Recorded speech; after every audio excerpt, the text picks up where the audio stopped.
Ezekiel Chapter 1.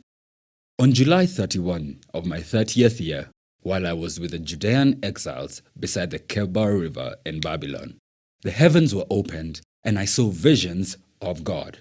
This happened during the 5th year of King Jehoiakim's captivity.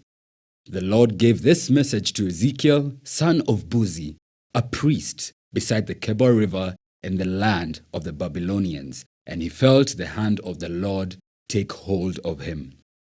As I looked, I saw a great storm coming from the north, driving before it a huge cloud that flashed with lightning and shone with brilliant light. There was a fire inside the cloud, and in the middle of the fire glowed something like gleaming amber. From the center of the cloud came 4 living beings that looked human, except that each had 4 faces and 4 wings. Their legs were straight, and their feet had hooves like those of a calf and shone like burnished bronze. Under each of their 4 wings, I could see human hands. So each of their 4 beings had 4 faces and 4 wings. The wings of each living being touched the wings of the beings beside it. Each one moved straight forward in any direction without turning around. Each had a human face in the front, the face of a lion on the right side, the face of an ox on the left side, and the face of an eagle at the back. Each had 2 pairs of outstretched wings. One pair stretched out to touch the wings of the living beings on either side of it, and the other pair covered its body. They went in whatever direction the Spirit chose, and they moved straight forward in any direction without turning around. The living beings looked like bright coals of fire or brilliant torches, and lightning seemed to flash back and forth among them, and the living beings darted to and fro like flashes of lightning. As I looked at these beings, I saw 4 wheels touching the ground beside them, 1 wheel belonging to each. The wheels sparkled as if made of beryl. All 4 wheels looked alike and were made the same. Each wheel had a second wheel turning crosswise within it. The beings could move in any of the 4 directions they faced without turning as they moved. The rims of the 4 wheels were tall and frightening, and they were covered with eyes all around. When the living beings moved, the wheels moved with them. When they flew upward, the wheels went up too.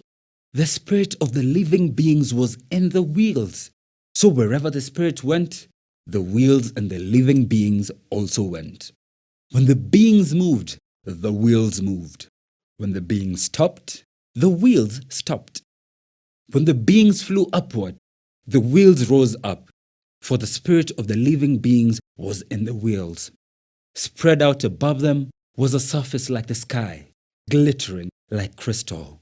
Beneath this surface, the wings of each living being stretched out to touch the other's wings, and each had 2 wings covering its body. As they flew, their wings sounded to me like waves crashing against the shore, or like the voice of the Almighty, or like the shouting of a mighty army.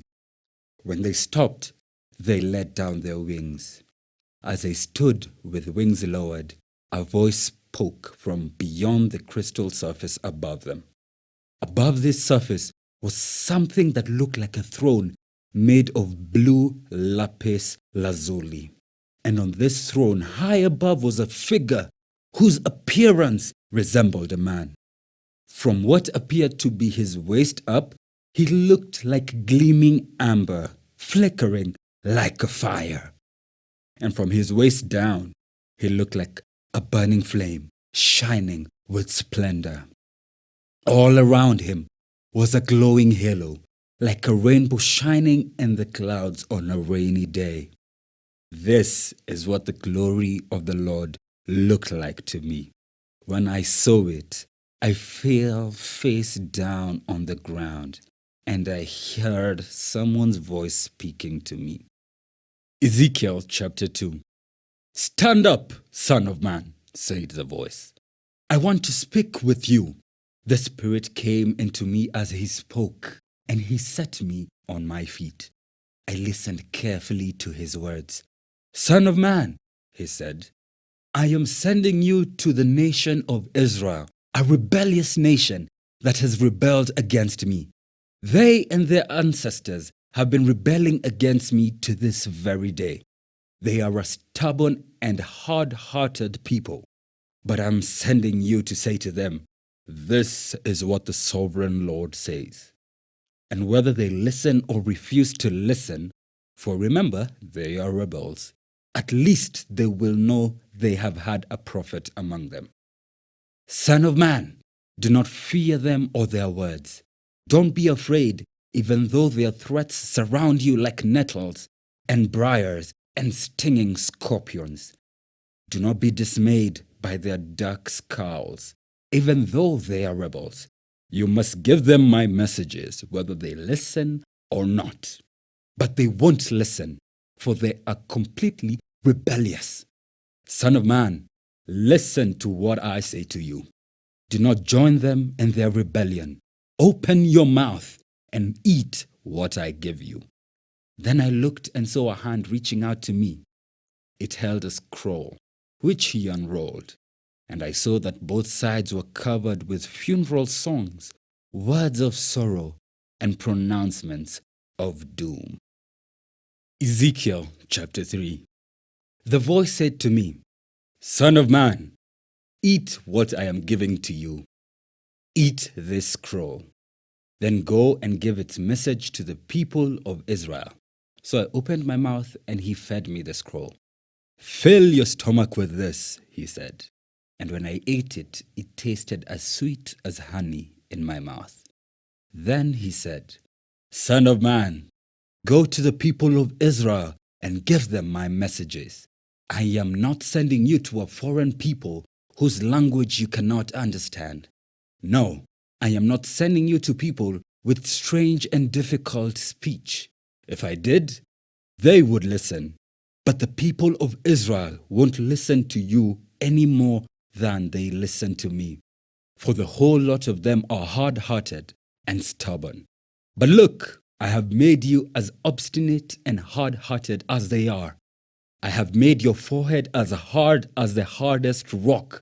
So don't be afraid of them or fear their angry looks, even though they are rebels." Then he added, "Son of man, let all my words sink deep into your own heart first. Listen to them carefully for yourself.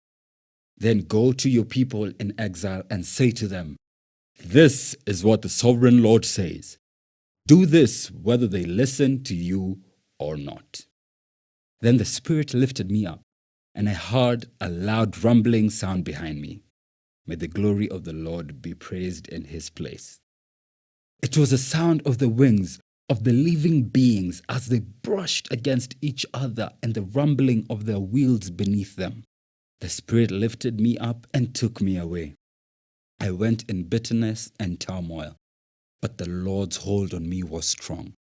Then I came to the colony of Judean exiles in Tel Aviv, beside the Kebar River. I was overwhelmed and sat among them for 7 days.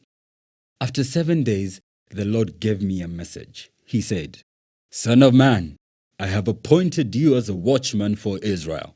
Whenever you receive a message from me, warn people immediately.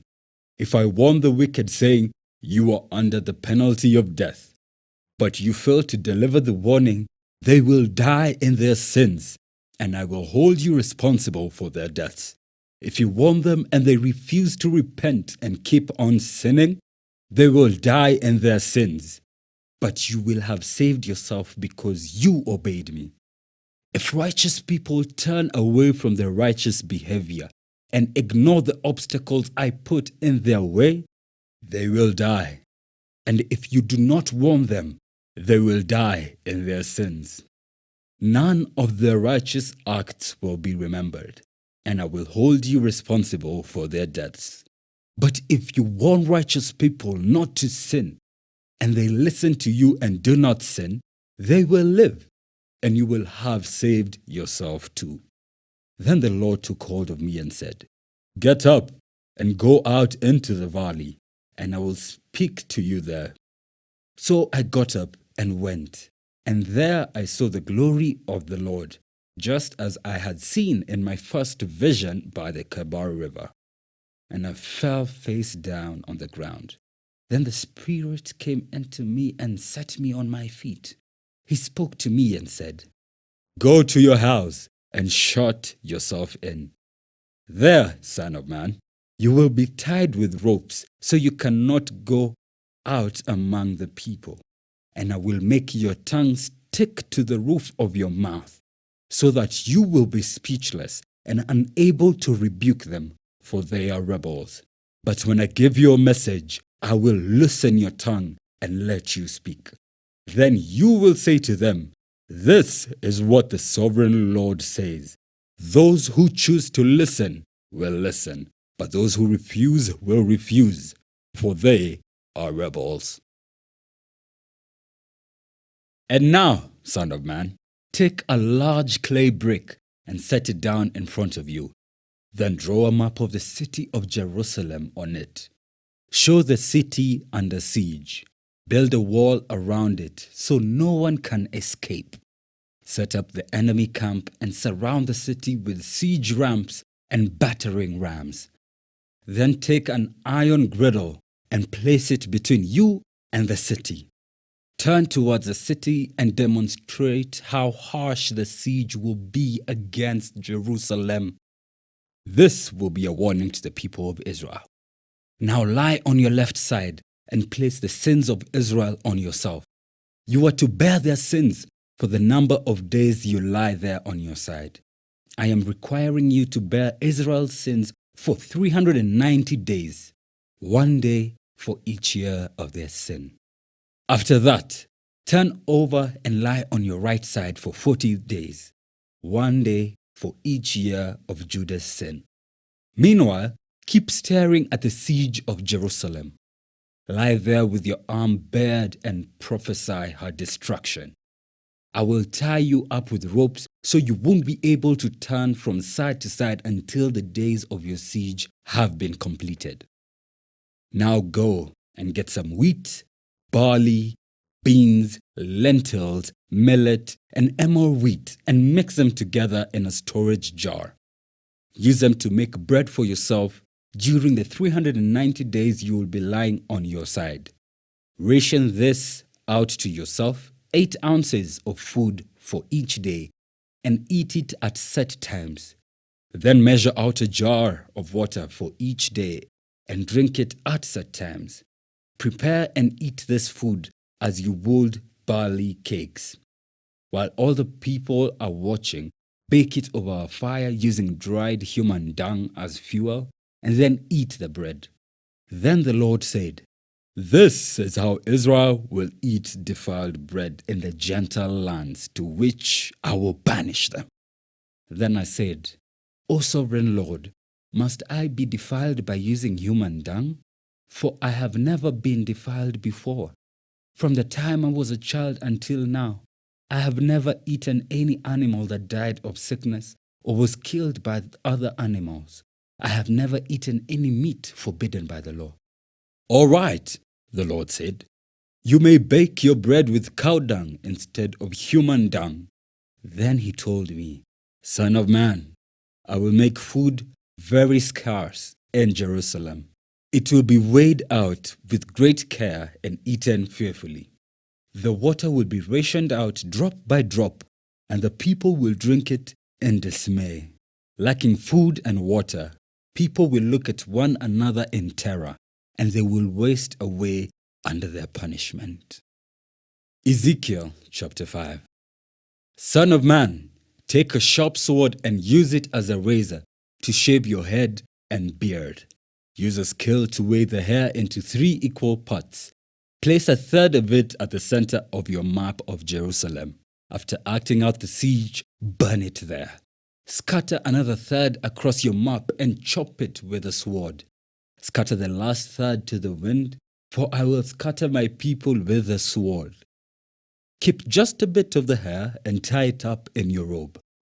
Then take some of these hairs out and throw them into the fire, burning them up. A fire will then spread from this remnant and destroy all of Israel. This is what the sovereign Lord says. This is an illustration of what will happen to Jerusalem. I placed her at the center of the nations, but she has rebelled against my regulations and decrees and has been even more wicked than the surrounding nations. She has refused to obey the regulations and decrees I gave her to follow. Therefore, this is what the sovereign Lord says. You people have behaved worse than your neighbors and have refused to obey my decrees and regulations. You have not even lived up to the standards of the nations around you. Therefore, I myself, the sovereign Lord, am now your enemy. I will punish you publicly while all the nations watch. Because of your detestable idols, I will punish you like I have never punished anyone before or ever will again. Parents will eat their own children, and children will eat their parents. I will punish you and scatter to the winds the few who survive. As surely as I live, says the sovereign Lord, I will cut you off completely. I will show you no pity at all because you have defiled my temple with your vile images and detestable sins. A third of your people will die in the city from disease and famine. A third of them will be slaughtered by the enemy outside the city walls. And I will scatter a third to the winds, chasing them with my sword. Then at last my anger will be spent, and I will be satisfied. And when my fury against them has subsided, all Israel will know that I, the Lord, have spoken to them in my jealous anger. So I will turn you into a ruin, a mockery in the eyes of the surrounding nations and to all who pass by. You will become an object of mockery and taunting and horror. You will be a warning to all the nations around you. They will see what happens when the Lord punishes a nation in anger and rebukes it, says the Lord. I will shower you with the deadly arrows of famine to destroy you. The famine will become more and more severe until every crumb of food is gone. And along with the famine, wild animals will attack you and rob you of your children. Disease and war will stalk your land, and I will bring the sword of the enemy against you. I, the Lord, have spoken.